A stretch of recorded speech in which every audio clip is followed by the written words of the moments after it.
Well, hello there. Welcome back, everybody. It's another edition of the Daily Shag. I haven't done one of these in a while, but there was a bunch of stuff going on, and I wanted to comment on it because to some degree, I want to be able to work through stuff on these live streams and then bring them to you guys in little separate episodes later on. We're still waiting on getting approval to go live on our new channel. I want to bring up that link for you guys real quick. Before I do, hello, Sleazy. I know we had to wait through the intro. Dempsey, good to see you. And then anyone who watches afterwards, hello and welcome.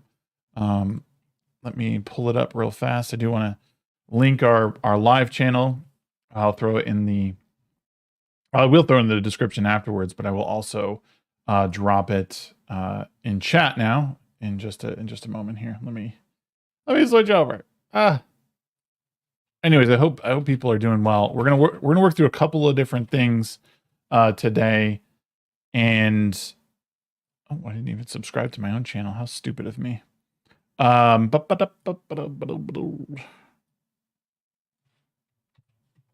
Here is the link to our live channel. Oh God, that's not right. What? Oh wait, I guess it is. What? It copied everything. I don't know why. I'm having a really hard time with copying and pasting. That's really annoying. Okay. There is my live channel. Please go subscribe to the live channel. We want to get, trying to get up to, well, monetization eventually. But yeah, that's the link there. Please subscribe if you can. What I want to essentially like work through a lot of times and with these live streams going forward is sometimes there's going to be some like research involved with this stuff, and I think it's important, and maybe even seeing me work through some of the research and pulling up sources and where they link to will be helpful to some because it's not something you're used to seeing people do. Not a lot of people like the creator Destiny, but I have immense respect for him in that he will sit on live streams and he will research something. He seems to be one of the more, as progressive as he is, he seems to be one of the more nuanced voices at times. And you know, say what you will about him, but he does do a lot of the work. So, and to some degree, I would like to do something similar. I know it's not exactly a great timing. I know that Side Scrollers is going on. I know they got Razor Fist Mondays over there. But we're going to work through some of this stuff. So I want to bring up, let's see here. Let's see if I can share my screen. New Twitter files dropped. So Matt Taibbi shared some Twitter files, and we're going to kind of go through them. And I'm probably going to go through some of the links that are attached so we can see like what's going on. Okay. So Twitter files extra. Big Brother is flagging you. I don't know if this is a big surprise to a lot of people out there, but the new House report and previously unpublished Twitter files show Stanford's election integrity partnership was a front for government censorship. I don't know if that's much of a surprise. I think a lot of people are on board with that. On Monday, Jim Jordan's Weaponization of Government Subcommittee released a damning report on the weaponization of disinformation.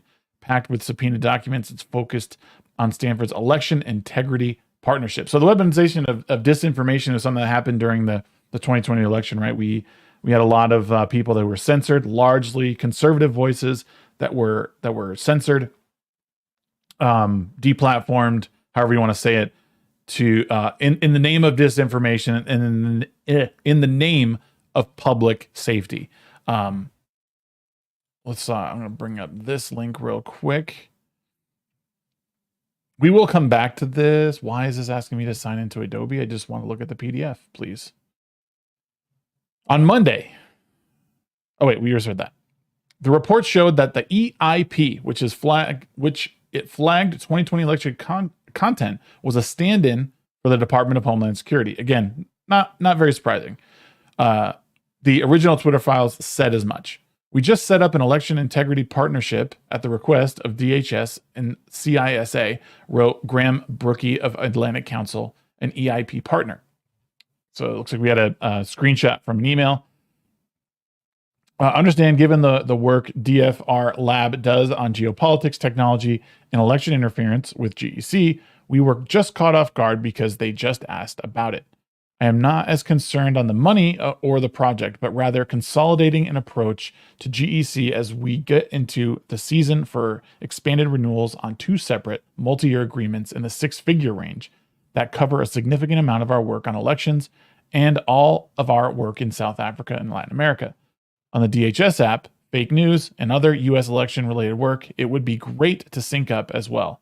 I know the council has a number of efforts on broad policy issues on the elections, but we just set up an election integrity partnership at the request of DHS and CISA and are in weekly comms to debrief on disinfo, etc.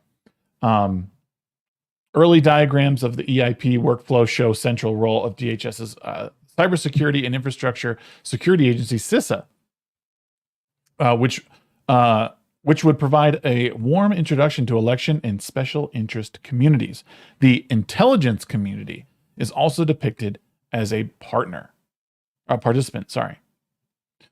Let's have a look here. This is like their flow chart, essentially.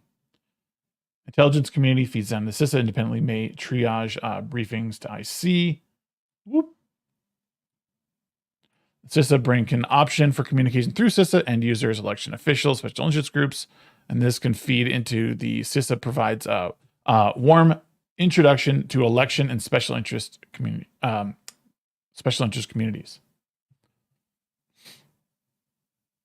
So this CISA feeds into the EMP, the Election Misinformation Partnership through Stanford. And they leverage existing relationships to notify platforms of findings.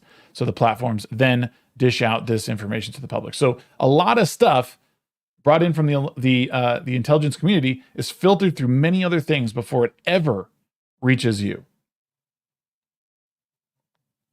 It's at least going through 2, sometimes more. And this being the platforms of Facebook, Twitter, and all that. Let's go back. Oh, I didn't even show that. I feel really bad. But I was basically looking at this diagram here. The EIP was a fig leaf for DHS and CISA. Sorry, that EIP was a fig leaf for DHS and CISA was never a mystery. Stanford's Alex Stamos said it was formed because CISA lacked both kind of the funding and the legal authorizations for its necessary work. Oh, there's a video to go along with it. I love it. There was a lack of capability around election disinformation. This is not because CISA didn't care about disinformation, but at the time they lacked both kind of the funding and the legal authorizations to go do the kinds of work that would be necessary to truly understand how election disinformation was operating. So because of the feedback and the ideas from this group, we were able to pull together pretty quickly a project between these 4 different institutions to try to fill the gap of the things that the government could not do themselves. So independent companies acting on behalf of the government to filter disinformation, whatever that may be, that they define this. So that, again, one of the problems and why they're bringing this stuff out, and Twitter being one of the platforms they used to push this information out. When Schellenberger and I testified, and I being Matt Taibbi, when Schellenberger and Taibbi testified about the EIP before the Weaponization of Government Committee in March, outraged members denied the operation was secret or engaged in censorship. So they're denying that they were doing this. And they wrote, one, CISA did not found, fund, or otherwise control the EIP. Share this with you real quick. False impression. So they're claiming this is false. The EIP operated as a government cutout, funneling censorship requests from federal agencies to platforms. This impression is built around falsely framing the following facts. The founders of the EIP consulted with the government and Homeland Security, Cybersecurity and Infrastructure, that's CISA, office prior to our launch. CISA was a partner of the EIP, and the EIP altered social media platforms to content EIP researchers and analysts found to be in violation of the platform's stated policies. These are all true claims, and in fact, we reported them ourselves in the EIP's March 2021 final report, but the false impression relies on the omission of other key facts. CISA did not found, fund, or otherwise control the EIP. CISA did not send content to the EIP to analyze, and the EIP did not flag consent to the social media platform on behalf of CISA. Let's go back to the thread. The denials triggered a long, self-pitying media campaign depicting congressional subpoenas and freedom of information requests as tools of harassment and describing reports of government-private censorship consortium as false statements and conspiracy theory. This is the big problem I have with all this. The media itself used to actually do journalism, right? They used to investigate these things. It is their job to hear something and go out and report on it and find out all the information. It's literally their job. And rather than trying to get to the actual bottom of something, they create these, again, these self-pitying campaigns where they claim, oh, we're being harassed, and saying it's all false information. Wrong. Disinformation researchers fret about fallout from judge's order. These academic studies, falsehoods spread by Trump. Now the GOP wants answers. Everybody, the media should want answers. The politicians should not be going out for answers. They can make claims, but the actual job of journalists and in the news is to report on objectively on what's going on. But instead, we get headlines like Jim Jordan's conspiratorial quest for power. Maybe there's a story in there, but of Jim Jordan trying to, funnel power to himself through this. But the bigger question is the government, are certain parts of the government using private companies to spread their own disinformation through omission? Stanford's Renee DeResta to the New Yorker. Matt Taibbi says something on the Twitter thread, and members of Congress get to read my emails. In fact, Congress read her emails because voters chose to give members who wanted them subpoena power. That and FOIA, Freedom of Information Act. Just reading off. Sorry, he's just looking at that. Sorry, I'm going to get off of here. New Twitter files confirm the Weaponization Committee's assertions that the EIP was a DHS operation from the start. That's Department of Homeland Security. Department of Homeland Security want to establish a centralized portal for reporting disinformation, wrote Twitter attorney Stacia Cardiel in early 2020. So she writes, DHS wants to establish a centralized portal for reporting disinformation or other issues on platforms so that election officials only have one place to go to report. They reached out for a meeting. I told them we would be in listen-only mode and would have to take any suggestions, recommendations back for consideration. I suggested the first week in May to meet. I will let you know once we hear back. I don't think anyone has to join the meeting, but I want you to know about this development. In May 2020, Twitter's Lisa Roman wrote, CISA received a grant to build a web portal for state and local election officials to report incidents of election-related misinformation, adding, this tool has been built in beta form. So let me just go back here. So in May, they're meeting, first week of May, they're meeting. And, in that same month, CISA received a grant to do this. So this happened real quick.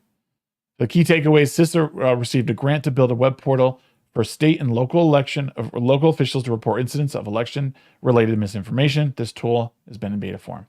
The committee report noted Twitter was briefed on the portal by DHS in May 2020.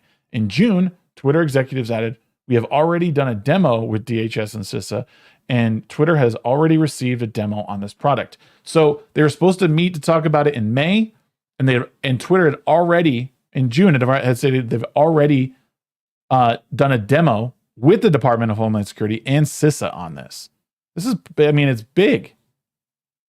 So companies are, in the Department of Homeland Security, working secretly, essentially, with Twitter to create portals in order to report misinformation, disinformation. The problem with this is it's biased. That's the big problem with it. The EIP has asserted it filled a critical gap reviewing domestic political content, which would likely be excluded from the law enforcement action under the First Amendment and not appropriate for study by intelligence agencies restricted inside the United States. Excuse me. Among the first damning committee revelations, notes from a DiResta presentation on the EIP saying the gap is filled had several components involving unclear legal authorities, including very real First Amendment questions. Because it's absolutely a violation of your First Amendment rights when branches of government are trying to restrict your speech. And it's not directly the Homeland Security kicking in your door and arresting you and throwing you in. It's still a restriction of your speech because you're on a public platform, which is arguably public utility at this point, and telling and silencing you and saying you cannot say these things. If you say this, you will be deplatformed. That's the big problem. Worse, the committee produced notes from a call between Facebook and DHS officials showing the EIP created a platform for receiving complaints overseen by the quasi-private center, the quasi-private Center for Internet Security, because DHS cannot openly endorse the portal. Right. The TLDR, U.S. public policy, PNG outreach, and security policy met with DHS, the Center for Internet Security, and NAST about a misinformation reporting portal that CIS is developing for state and local level elections officials to report disinformation and IO-type activity concerning election interference to the platforms, with a focus on Facebook, Twitter, and Google, the three biggest places that people find information. Following the beta test, this will do in Florida, Colorado, North Carolina, and Rhode Island in early June. They would like to do a demo for Facebook. So at this point, they'd already done one with Twitter. So this is a bit misleading. Wait, did I read that wrong? The following test we'll do in Florida, Rhode Island in early June. Okay, and they would like to do a demo with Facebook. Internally, Facebook would prefer our independent reporting channel, which makes us an industry leader and was reported as successful by all parties on this call and is monitored 24/7. We are aware that if the majority group moves forward a centralized channel, there are PR challenges for not participating. So the highlights are the DHS cannot openly endorse the portal, but has behind the scenes signaled that it has told them it would be easier for many states to have one reporting channel, and CISA and its ISAC would like to have incoming the same time that the platforms do. CIS is in discussions with Twitter to gauge their interest, and it was unclear what engagement has been with Google, which again is misleading because they just said that they've already done a demo with them. CIS is talking with Graphica, which has said it's interested in nationwide trends that the reporting portal may reveal. Instead, it was agreed a behind-the-scenes system would be implemented, which the private CIS would technically be the face of the program, but CIS and CISA would receive incoming content at the same time. In other words, the convoluted bureaucracy of the EIP was designed to conceal the central role of CISA by making the non-governmental CIS, which this year received $42.9 million.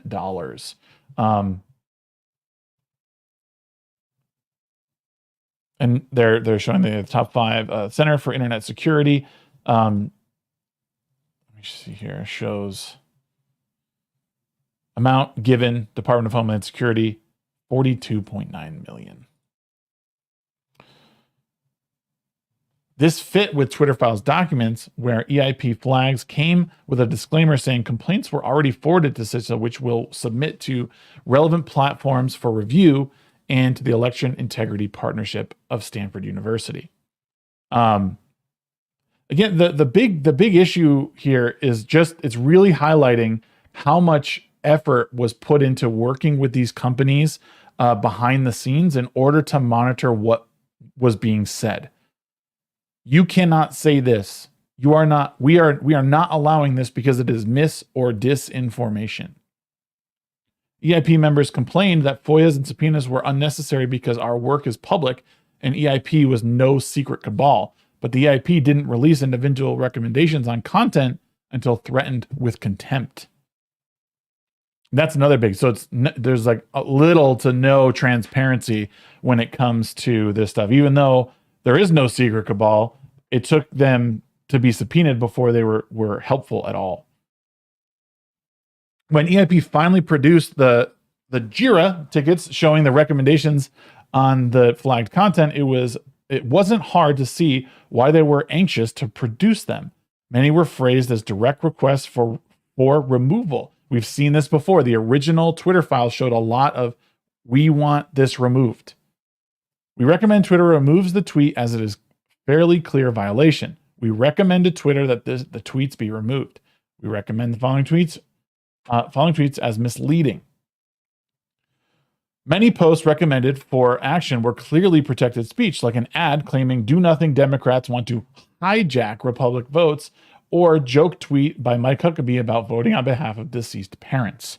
And a lot of this could be, in combination with like AI. I don't even doubt that to some degree they were using AI systems to find these things.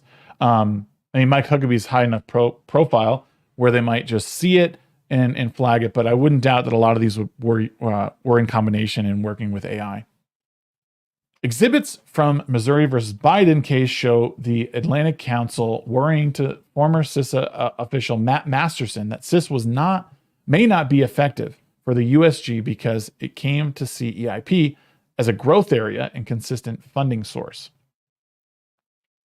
Masterson replied, I have been pounding on them for 2 months not to grill their way into more. But these documents show, I can't even read this morning. These documents should put to rest the notion that the EIP was not a government homeland security operation. The idea that it's conspiracy theory to worry about the First Amendment concerns with the EIP would also seem belied by DeResta herself conceding it. Let's take a look at, is this both? Oh, it's just one. In her notes on fall 2021 presentation on the annual CISA summit, Renee DeResta, the research manager at the SIO, wrote as part of her presentation script that the gap the EIP was intended to fill had several components, one of which was unclear legal authorities, including very real First Amendment questions. And then let me go back. Oh, this is another, sorry, we're looking at the same thing.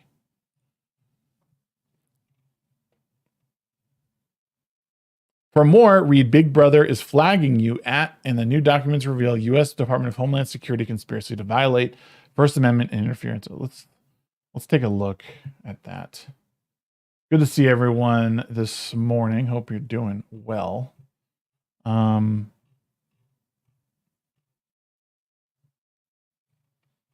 dun, dun. I mean, again, this is a lot of this stuff people have known. It's very much something that we've been combating for a while. The Twitter files have really brought to light some of the stuff that's been going on at Twitter prior to Elon Musk taking over. Government officials and government agencies working with people at Twitter and other social platforms to curb information on Twitter, on X, on the platform formerly known as Twitter. So I'm not all that surprised. I think now they're the X files. Yeah, exactly. I'm not surprised at the continued information coming out about the Department of Homeland Security working with these government these social platforms. And the problem is it's these platforms influence what people say. Like when information is pushed to you at a certain rate, we continue to consume information that we like, obviously, but if there's no way that information is put out there, there's no way we can take it in. And Facebook, Google, Twitter are three of the biggest platforms that people get information from. YouTube being the other one. YouTube and Google, I mean, that's where people find most of their information. Twitter is another one. Like I said, it's basically public utility at this point. And when you start having government agencies regulating what information you get through them, that becomes the First Amendment violations that people should be worried about. You should absolutely be worried when government officials are deciding what you can and cannot hear. This is a huge, huge deal. And I appreciate Matt Taibbi and Michael Schellenberger continuing to do their work with the Twitter and X files. I think it's important. And people, I mean, this again, like, things that you got to be aware of. What can you do to combat it? I think one of the things that you can absolutely do is follow voices that you don't agree with. First of all, like, there's a lot of progressives on Twitter that I follow, and I'll like look at what they're talking about. Watch videos of someone that you don't agree with working through something from the progressive side or the libertarian side or the alt-right side or whatever. Having a well-curated social feed, I think, is important, so you get multiple angles. And not only that, but I think you need to be more entrenched in your local community.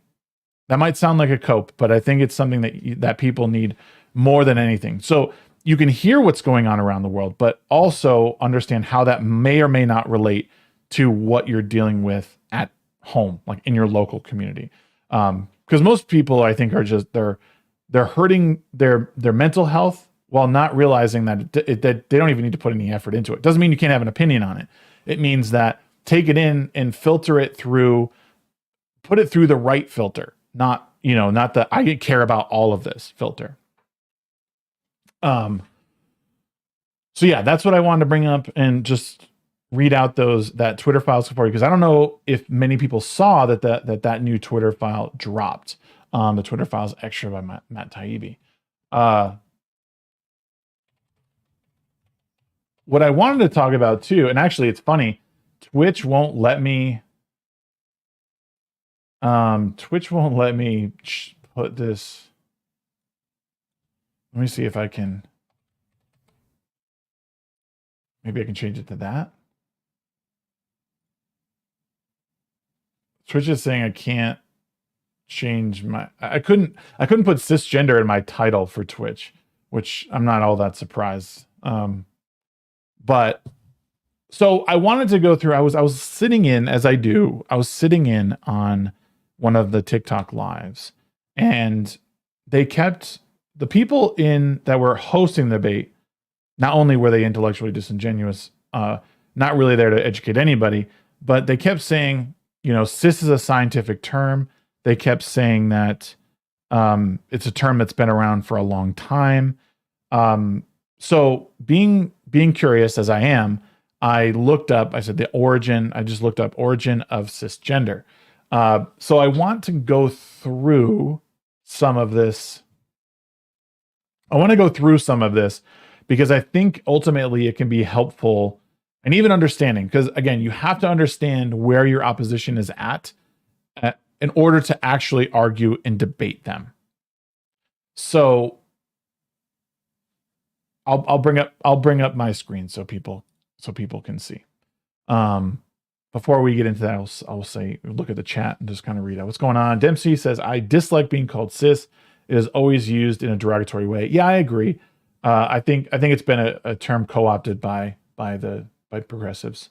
I refuse to be called that. Yeah, you're well within your rights.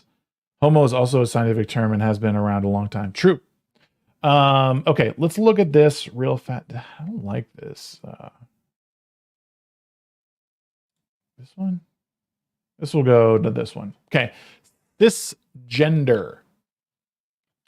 So this is Wikipedia, obviously, but through here, I think we can look at other sites as well. So cisgender, often shortened to cis, sometimes cissexual, is a term used to describe a person whose gender identity corresponds to their sex assigned at birth.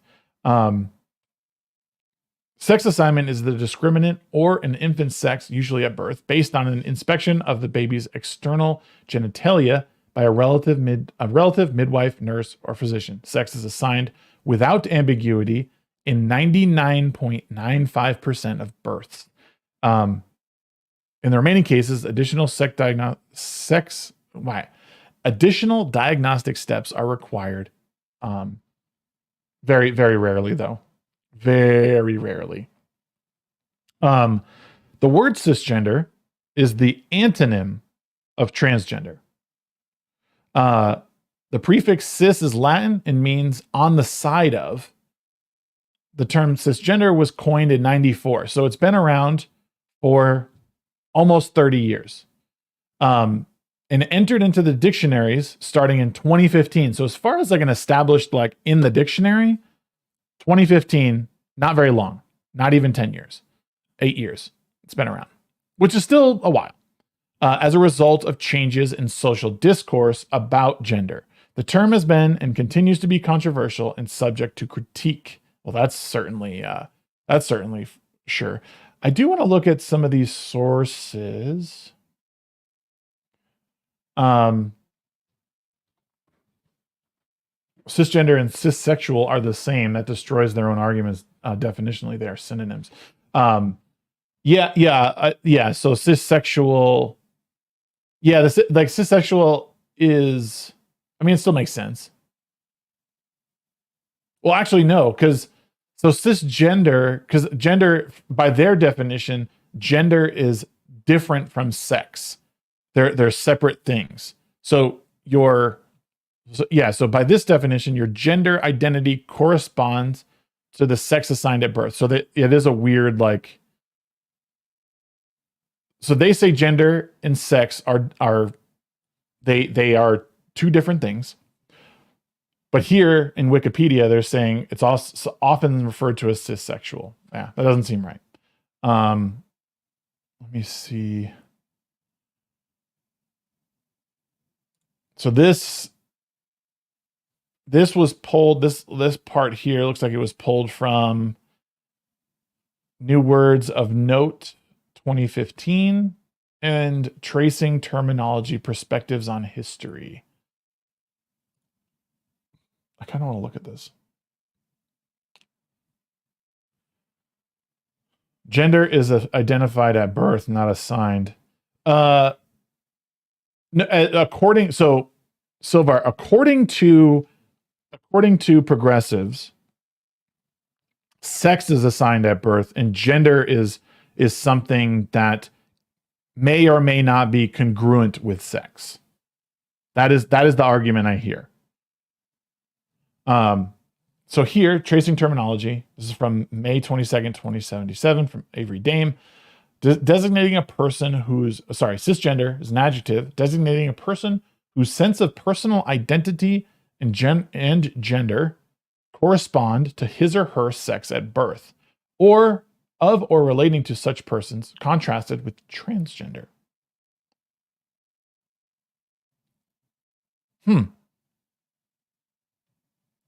The Oxford English Dictionary announced its edition of the term cisgender in 2015.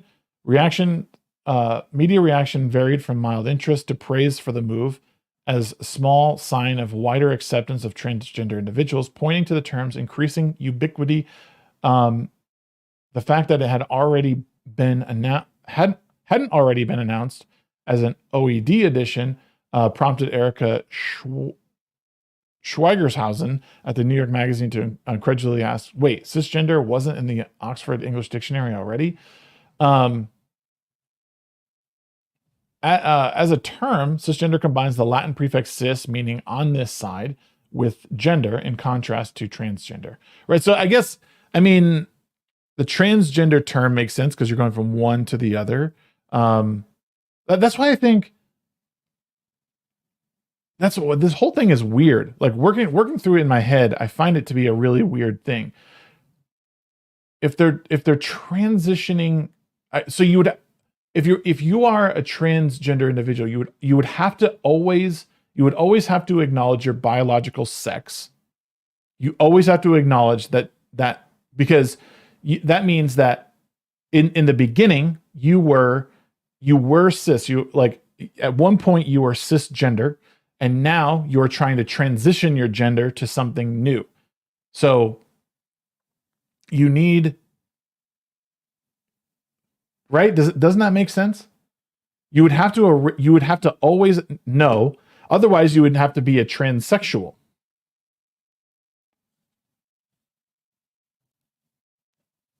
In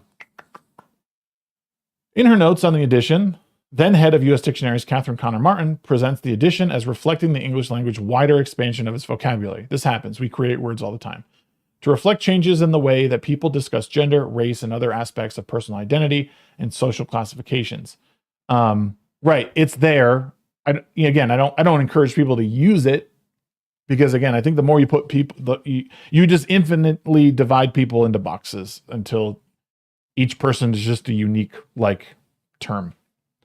In the past, which we already have, we have names for each other. we are all unique. In the past 10 years, cisgender has become increasingly visible in public discourse, including Transparent star Jeffrey Tambor's declaration during his 2016 Emmys award speech that I would not be unhappy were I the last cisgender male to play a female transgender on television. A statement made before an estimated whatever. Yeah. Good for him. Needed to say it. As the OED definitions note, however, the term has a long history prior to its wider cultural adoption. From 1994, this says the OED officially cites a 1994 post to the U.S. net group news group Alt Transgendered by user Dana Leland DeFosse as the term's origin. The first established in 1980, Usenet is a distributed discussion system where users posted messages to topic-specific news groups. Okay, so what? So 94 is the first time it was used, and not even scientifically. It was used. It looks like it was used in a message board somewhere. And it looks like Usenet is a place that is often a origin point for a variety of terminologies, providing the first use case for over 400 OED entries. Nevertheless, the other origin narratives persist. Some sources for many years, Wikipedia among them, credit a Dutch transgender man called Carl Buys as creating the term in 1995. Yet use examples of a cis-trans dichotomy in reference to gender nonconformity go back further, beginning as early as 1914 in German sexological literature. None of these origin narratives, however, adequately explain how the term went from Usenet to attaining its rapidly growing omnipresence in transgender and later public discourse. I don't think it's much, honestly, I don't think it's much of a where'd it come from? I think it has everything to do with people needing a way to define who they are. I don't necessarily have an issue with the existence of the term. The derogatory nature of the term is the problem, ultimately, and how it's used to essentially other people. But I have yet to see anything about how it's a term based in science, right? Like that's where I'm at. Like, is this term actually based in some sort of science? It doesn't seem like it. It seems like someone understood the etymology, the Latin etymology of the term cis, and stuck it on the front of gender as a way to further define what transgender is, or what the opposite of transgender means. Again, I don't necessarily have to. I don't disagree with the term existing necessarily, but it doesn't look like. And I'll go back to this here. The etymology. The term cisgender has its origin with the Latin-derived prefix cis, meaning on the side of, which is the term opposite of trans, meaning across from, or on the other side of. The usage can be seen in the cis-trans distinction in chemistry. The cis and trans sides of the Golgi apparatus in cellular biology, the ancient Roman term Cisplatin Gaul. Gaul is on the side of the Alps, and the Cisjordan as a distinguished from Transjordan. In transgender, cis describes the alignment of gender identity with assigned sex. Again, so the origin is based in language, not science. It was not it's not a scientific term. Someone tries to tell you, in my opinion, if someone tries to tell you that the term cis is a scientific usage, I don't believe. The prefix cis is added to the name of a molecule when two atoms or groups are situated on the same side of a plane and symmetry passing through the molecule. Like, yeah. So again, it's almost like careful wordplay, and it works. Like I get what they're going for here. But they're using, like, it's a very fuzzy, like, this is a scientific term.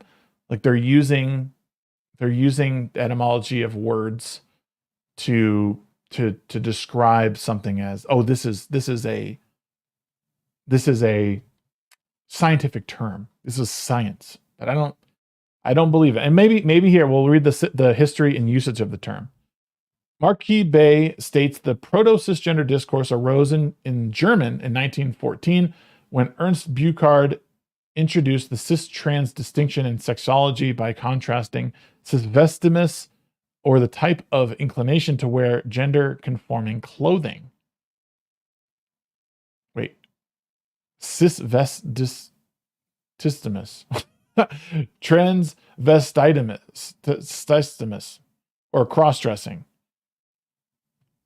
Created in 1998, that he coined the term cissexual, is the two-part 1991 article Die Transsexuellen and transsexuals and our non-nosomorphic view.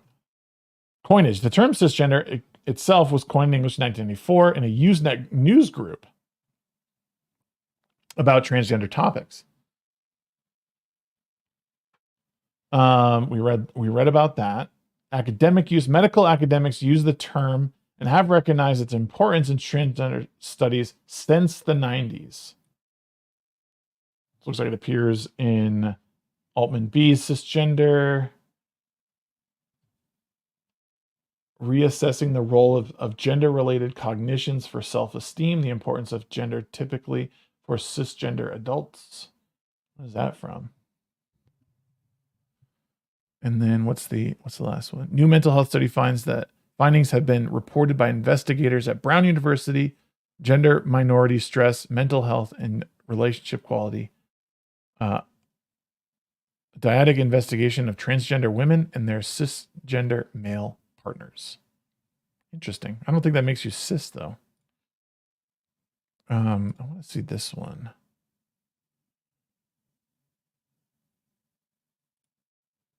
What is it from?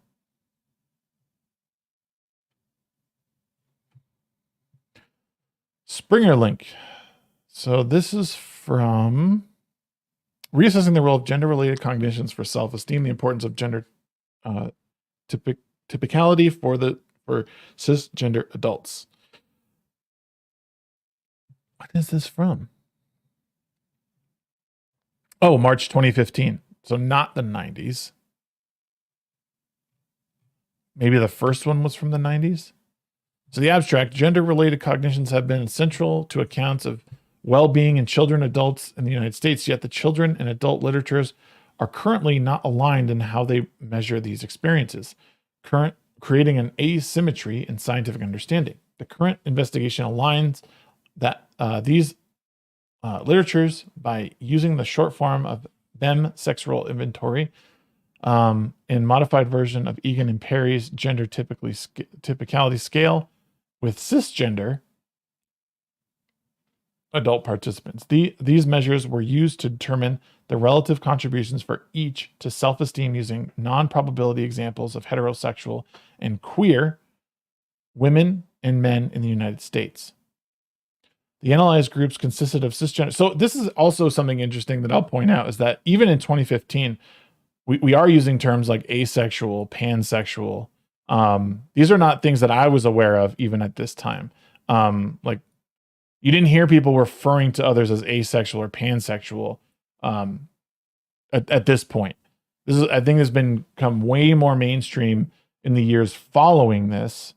Women and men in the United States. The analyzed groups consisted of cisgender individuals, heterosexual women, heterosexual men, queer women, and queer men. All groups showed significant contributions of adult gender typically to self-esteem over and above BSRI dimensions. Thus, both self-reported gender typicality and self-reported endorsements of certain BSRI dimensions are important indicators of well-being in cisgender adults in the United States. Yeah, I believe asexuality is I believe all these things are. I mean, pansexual. I mean, I understand them and I know they exist.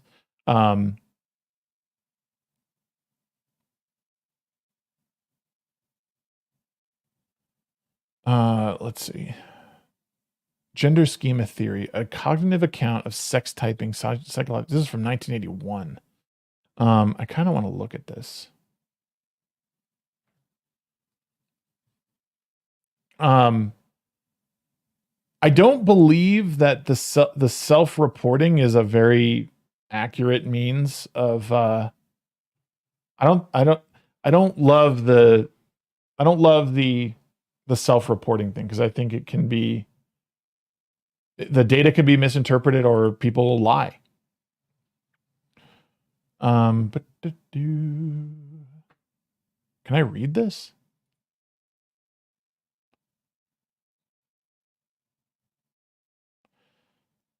Gender schema theory proposes that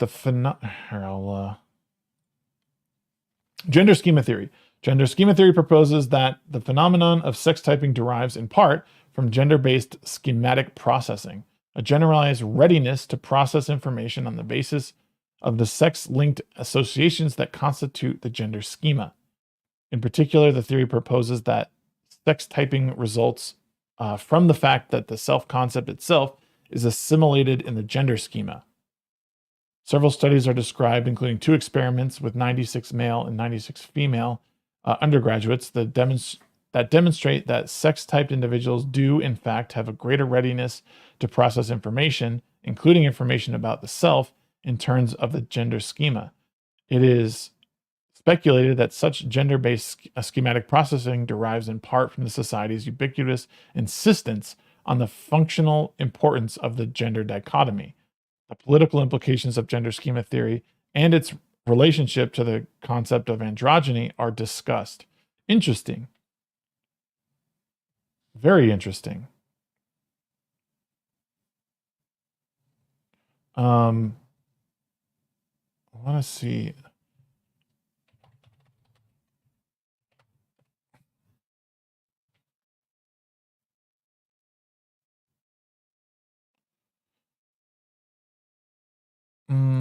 Let's see.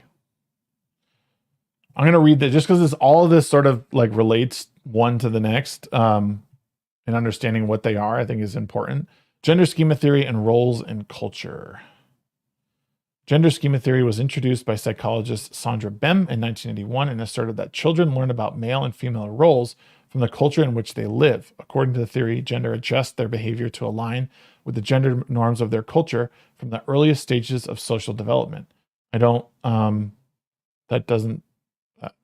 going to argue that, that's for sure. Seems right to me. So, and at a glance, the gender schema theory proposes that the ideas we have about gender, our schemas, are shapes through the cultures in which we live. This theory has played a major role in our understanding of how gender expectations are socially and culturally constructed. The theory continues to inform researchers as they investigate discrimination, stereotyping marginalized populations, and mental health. Knowing more about how your gender schemas are formed can also help you have a better idea about how your beliefs impact your behavior and how you interact with the world. Okay, so this is where I'm going to like pause for a second, because what essentially this boils down to for me, and perhaps I'm oversimplifying it, is that you're a product of your environment, right? So that's one of the reasons I say like, have a good look of your community and where you've been raised. Do you like it? Like, are you upset with how you were raised? Do you like the values that have been imposed on you? If so, I don't think there's any reason to really question any of this. The issue I have is when you're pushing the understanding of gender schema theory on children. Like when you're asking small children to try and understand this, when they don't really even understand the world that they're in. Like it's for people who don't have children, who don't raise them and don't look after them like day after day after day, it's very hard to have them understand, like, kids have no concept of this. Zero. And there's really no explaining it to them. All of these used to be considered disorders. All the studies must have the methodology questioned. There's a lot of bad studies getting rubber stamped by political ambitions within institutions. Right. Like I said, I don't, when I'm looking at that, so looking back on this one here, where is it? Looking back at this one here, reassessing the role of gender-related cognitions for self-esteem, the importance of gender typicality for, like, when I look at this and I see that there's self-reported, like, self-reporting doesn't seem reliable to me. If the people are self-reporting what's going on, I think there's way too much room for error in this. Origins of gender schema theory. Bem's theory was influenced by the cognitive revolution of the 1960s and 1970s and her desire to remedy what she believed to be shortcomings in the psychoanalytic and social learning theories of the time. Freudian theories, she suggested, were too focused on the influence of anatomy on gender development. That's fair. Instead, Bem proposed that a child's cognitive development combined with social influences largely influence the patterns of thought schema that dictate male and female traits. But I guess you would have to, the thing is you would have to show that the male and female traits are bad.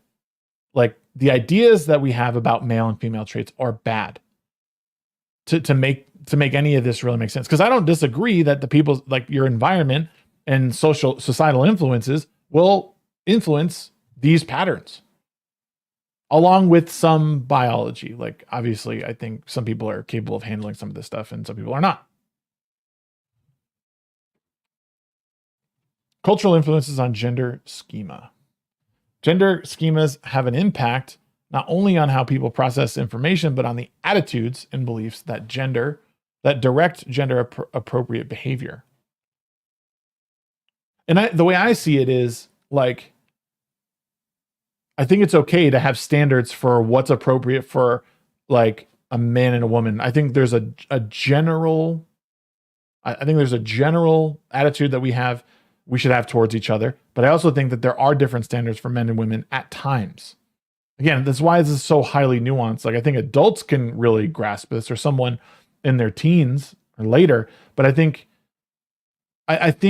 how you act at home, like, if the mom is constantly coming home and caring for everybody and making dinner and doing this and that, like, the girl will see that and want to mimic that behavior. It's very likely.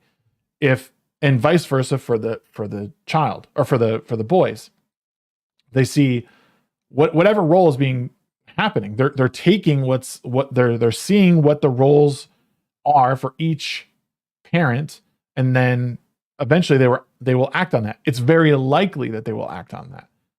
Which is why I say to people, kids are learning from watching their parents, not learning what you teach them in school necessarily. Sure, they are, because like a lot of repetitive, like writing this over and over again, or doing this math problem over and over again.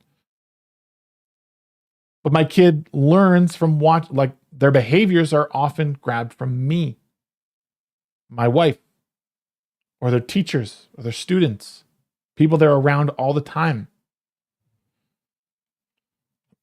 Cultural influences how people are valued. It also dictates a person's value and potential in that culture. For example, a girl raised in a traditional culture might believe that the only path available to her as a woman is to get married and raise kids. Maybe in 1981 this were true. By contrast, a girl raised in a more progressive culture might pursue a career, avoid having children, or decide not to get married. Okay. I don't think there's any argument here. It doesn't seem like a, cultural influences can be overt or subtle. Many of these influences are overt, while others are more subtle. But for instance, even the placement of gender titles and vocabulary, how men and women are meant to behave, inherently places women in a secondary position by rule. All of these influences add up to how gender schema is formed. Yeah.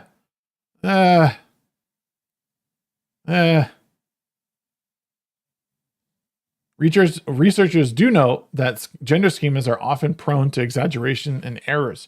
Such errors can be influenced by culture, but they often stem from a child's observations, experiences, and interests. Sure.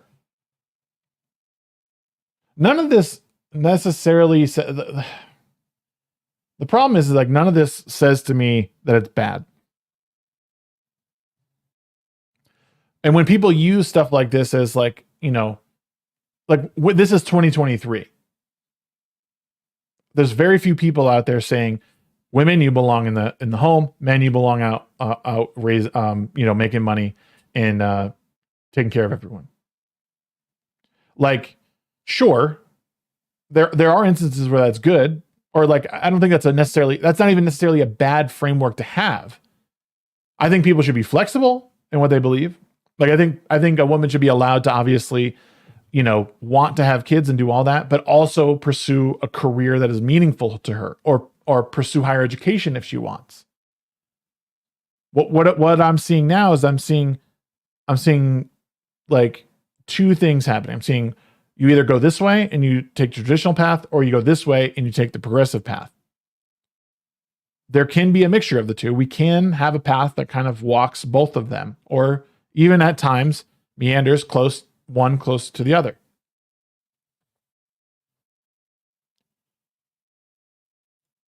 So, I mean, overall, I just don't see where the term cisgender is what it is. You cannot like it if you don't want. I think it's been co-opted by people who genuinely hate A, themselves, and B, other people for just being what some consider to be baseline normal.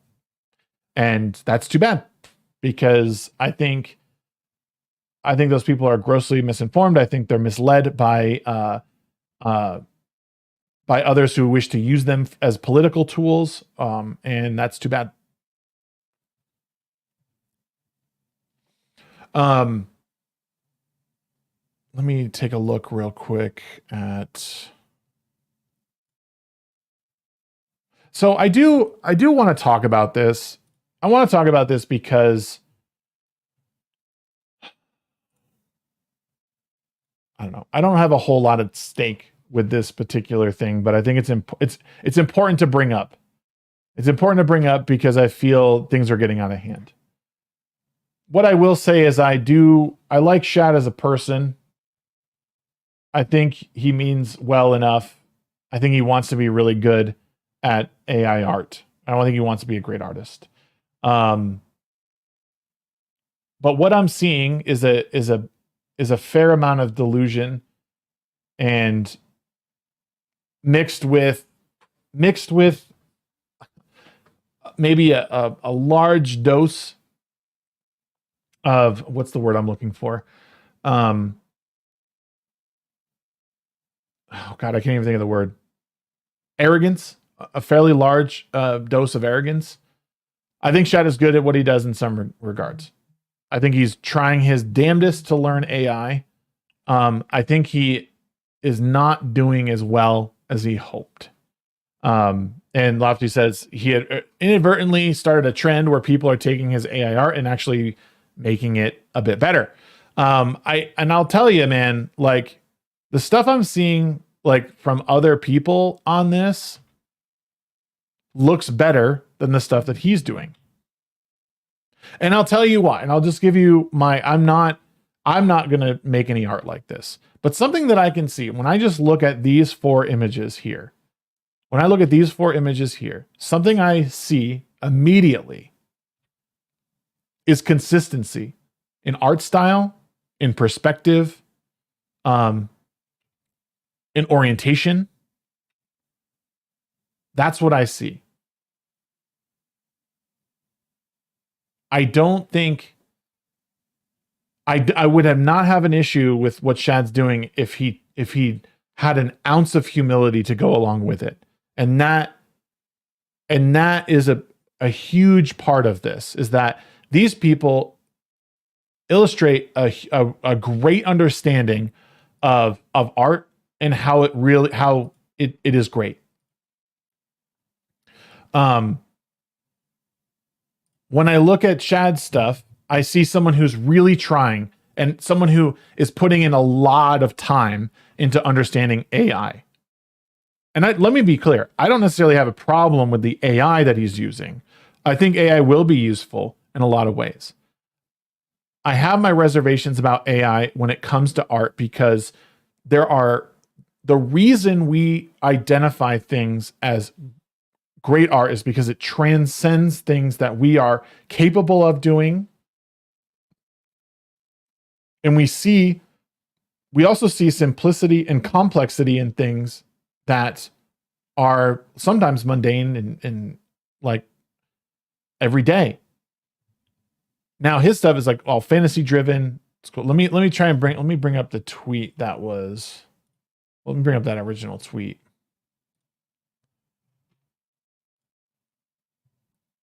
This is his original piece, which my issue with this is that we have this, nothing seems consistent here.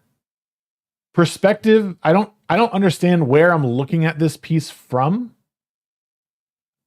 I'm not a fan of the art style, so that's a big hit for me. I don't know where I'm looking at this picture from or what angle. The swipe being straight across, that doesn't happen in real life. There's a basketball court in this like cathedral place. I also don't know where her what are her legs connecting to here? And for once, it looks like his lighting is consistent. Like there's a light source over here that is lighting this. Like in the sword, like when I look at this, I wonder like what exactly am I looking at?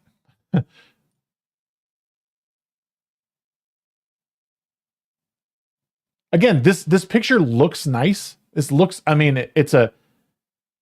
nice, but even even the composition of it, like she's almost directly in the middle of this shot. Right here. It's just awful framing. And the sword is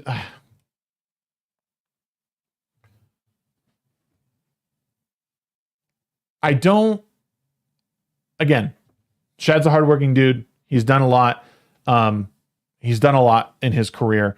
I think he's gotten out of hand with this stuff. And if he were more honest about his art, the quality of it, and maybe showcased people that are doing it right or doing it better than him, I would have a much more respect for what he's trying to do. AI tools are going to be extremely helpful and are extremely helpful. It is, so again, it's better than what he can draw. And I give him credit for drawing the base model of this and this. But like this is an art piece. This is an art piece is not good. I don't know what I'm looking at. I feel nothing for this piece. It feels stagnant. I see a girl in the middle. I see this here. I see a basketball court inside of a cathedral looking thing. I don't know how big any of this stuff is. Like nothing. It looks smooth. Her anatomy is just not, it's just off. Like, where is she relative to the floor? Like, all of this stuff is all over the place. Sure, like, it looks nice. It does look nice. But everything about this piece that I would break down artistically, I see done 1,000 times better in the previous post that I showed. Let me bring up again. Let me hold on. I'm just going to bring it up so I can toggle back and forth relatively quick. Right, the underlying artistic principles are something that, so let me show you. I'm going to bring up this one again. What makes, okay, so again, art style completely consistent. I don't need to know where she is to know that she is fighting something much bigger than her. In the framing, yes, she's dead center in here, but we also are, this is also framed, we can split right here and right here. She's in the middle third of this, but the top and the bottom part, you can't see my cursor, but the top and bottom parts are revealing a giant monster. This is great. And again, art style is completely consistent. This one, we know it's in the same vein of what Shag was trying to produce, but we have this cool, like, watercolor, almost not, I don't know if I would necessarily call it surreal, but kind of, because we don't see any features or anything. It's very blocky, but like watercolor fighting a giant monster. There's blood. She's not centered in the frame. Neither is the big dragon. So we have good composition here. Consistent art style. Again, I don't need to know. You can kind of see these like windows in the back. Like they could be in an enclosed space, and she's battling this thing inside, or maybe we're outside. This is art. This is, or it as a better understanding of artistic principles that I'm talking about. This one I would criticize a little bit more, only because, like, again, the art style is consistent, but compared to where they are, like this, the environment in the background, it looks more superimposed than it does that she's actually there. But the colors are all consistent. Like, I know the artist is trying to tell me we are inside this because the whole thing has this sort of tan glow to it. And again, the anatomy looks much better. It looks like all of this is connected to, like, hip, buttocks, all that stuff. Giant monster, little girl, bleh, dead. Same thing with this one. My eye moves a lot better here because she is centered, but this piece that we're focused on getting cut and destroyed is on this third. And then the blood swiping down through here, it moves your eye across the page.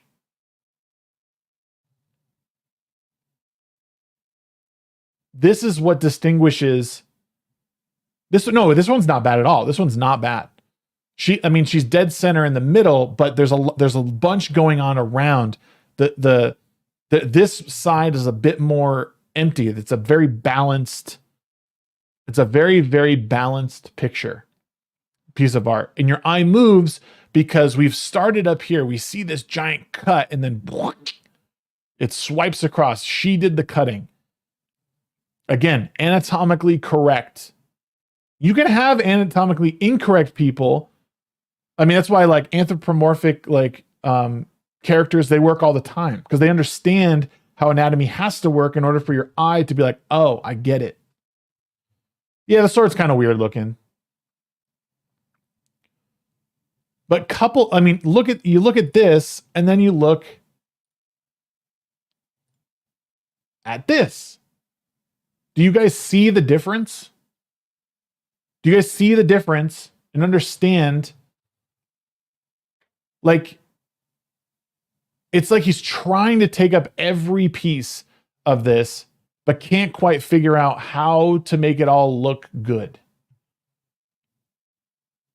And even from like, again, the perspective of these, like, I understand how I'm looking at this because the perspective of the shot matches everything in the scene. The only one that doesn't really is this one, but all these other ones, like, I know exactly what I'm looking at, where I'm looking at this from.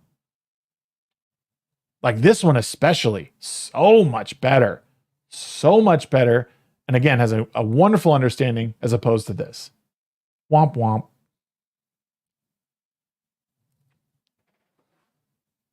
I'm trying and attempting to critique in good faith because I think Shad is onto something, and I think he can make this look 1,000 times better.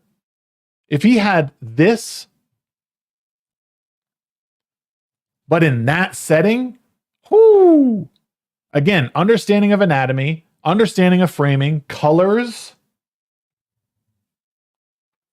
Those misplaced reflections really bring me out of it. I've seen a ton of bad anatomy in comics over the decades, especially hands and feet. So I didn't think so much of that. No, and again, and that's where art is also a bit subjective, right? It is art is certainly subjective in a lot of ways because everyone knows what they like and what they don't necessarily like. I do not like this art style. I do not like this weird, like, anime realism. I think it looks tacky. And I'm just not a fan. I'm not a fan of this here. I liked what he did with the Supergirl thing. But again, there was also a bunch of mistakes with that. And that he not understanding perspective, not understanding lighting.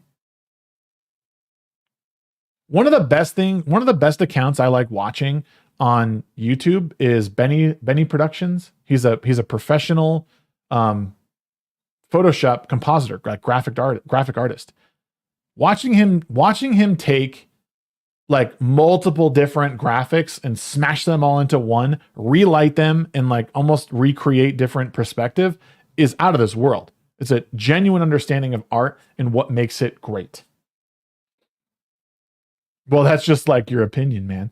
I do it exactly. And you gotta take all of this with a grain of salt because I look at art I look at art different than everyone else.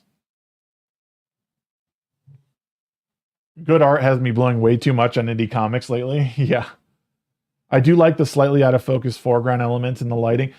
Yeah, and that's the thing is in his, like, the thing is he could make this so much better. And rather than say, like, this is not great, but this is like, I took this and made it, he's doubling down on how awesome he is without really acknowledging the shortcomings of this. And I think that's really the mark of a true artist is that they're going to look, especially an up and coming artist, because I would say he's an up and coming artist. He's not a professional great artist. I would not hire him to make art for me. Yes, I've played with AI art. I have. I think it's cool. I think the tool of AI is cool. My issue is not with AI.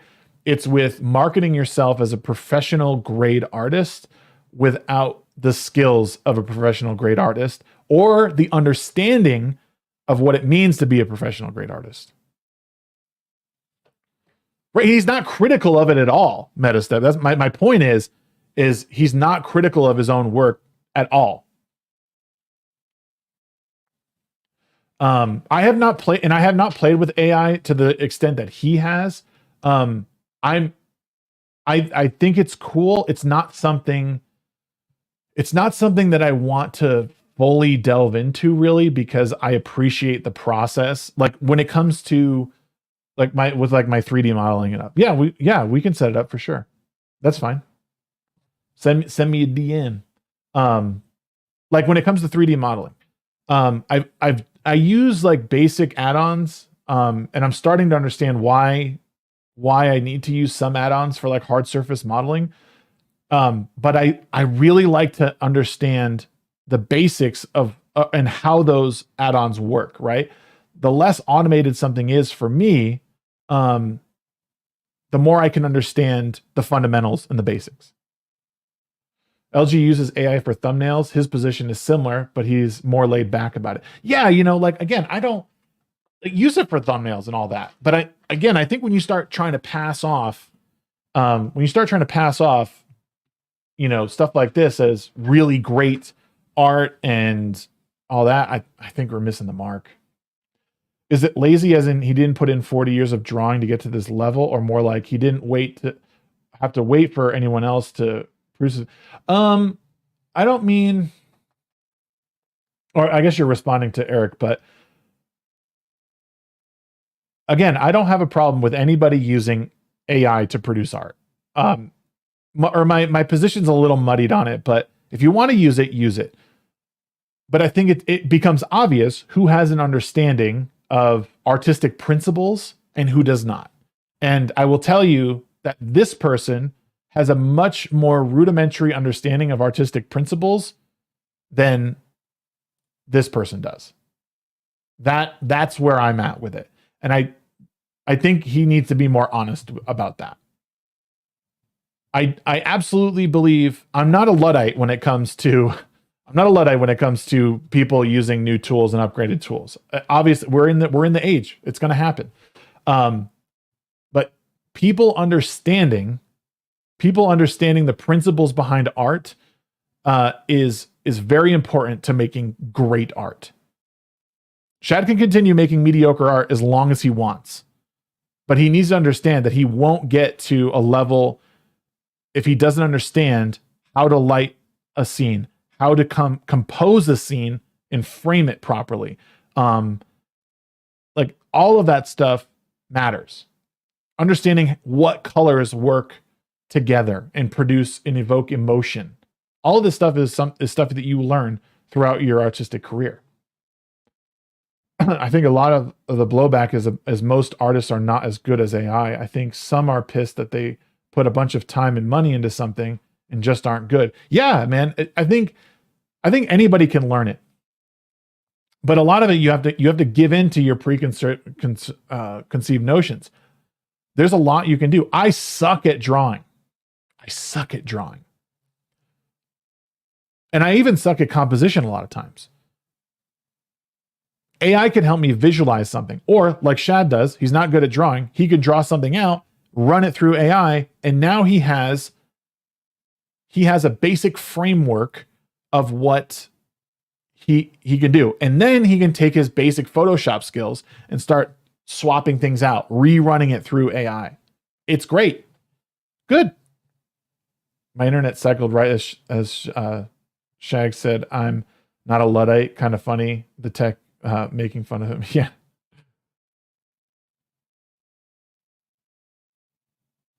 Yeah. And you're not going to, I think if you're using AI as a complete, like I can go start to finish with AI and have something worth like selling or doing, I think you're wrong.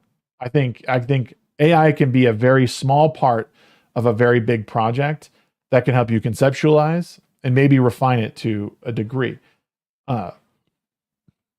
And honestly, like as AI progresses, my opinion might change a little bit. One thing you have to remember, and this is where I think the ethics and morality of it comes into play, is AI doesn't exist without other people's work. So we have to think at that point, I don't necessarily believe it's stolen work, because to some degree you are being destructive with that. You are taking something, running it through the machine. It basically grinds it up into ones and zeros and then is able to reassemble it in a way that you want, combining other forms. I do think people have to be careful, because if you use something that is AI, but it resembles a current product too much, you need to alter that. It's good for conceptualization. I don't think it's good for finished product. I made my profile picture and background with AI, but I am a seasoned artist myself. No, and that's, again, I think people should use it to however they want. The morality of AI comes into play when you start selling something. It is a transformative art, I agree, but you need to make sure that it's transformative enough to pass off as something different and new. That's where I'm at. I'd love to talk to Shad sometime about all of it, because Again, I think he needs someone to really tell him that he's just not that great at what he does, and that's fine. It's fine. He doesn't have to like break down and end his existence because something went wrong. There's always learning how to be better at something. And same thing on the AI stolen point. Most people steal other ideas, styles, and even mix. I don't buy that argument at all. Yeah. The issue. No, what I'm saying is if you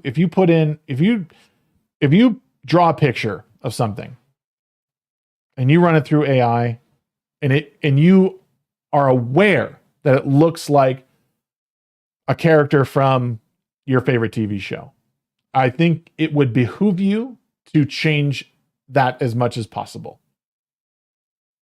That's all I mean. Transformative bad art in disguise.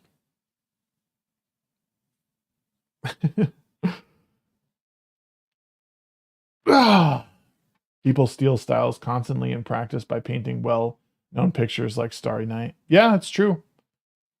But are you allowed to sell pictures? I guess it has to yeah, I guess you can. Yeah, it's a big debate, right? It's a big debate. I think for me, it comes down to whether you should do it or not. That's what it comes down to me. I'm not trying to restrict art necessarily. I'm not saying people should be banned from using AI. I think if people treat it as a tool, it could be very helpful. And that's kind of where I stand. And I just think in this case, I'm not talking about Shad's use of AI. I'm talking about his hubris. That's what I'm discussing. So to that end, he should unfuck himself. But yeah, guys, that's gonna pretty much do it. For those who are just showing up, I have a new YouTube channel I'm trying to grow to do my live streams on. Shagsworth Live is going to host most of the live streams, and then everything coming over here with VODs, with the exception of the midweek hump. The midweek hump is going to stay on the main channel. Maybe somewhere down the road we will do a separate channel for midweek hump if we ever get big enough. But right now the midweek hump is on this channel. This is the place for it. But a lot of my news shows and stuff like that are going to be on the Shagsworth Live channel. So if you like what I'm doing and if you want to support that, go and subscribe to that channel as well. I have a separate channel for gaming, which I'll eventually, get going as well. As I'll do most of my gaming over there. And we multi-stream to Kick and Rumble and Twitch as well when we can, because I just think it's smart to do so. Capture everybody on every front if we can. They call it what it is, a lower level reproduction of a famous piece. Right. And Shad called it AI art from the start. He's been open about it at least. Yeah, no, that's true. That is good. Anyways, that is going to do it for me for the Daily Shag. I appreciate everybody hanging out and watching for today.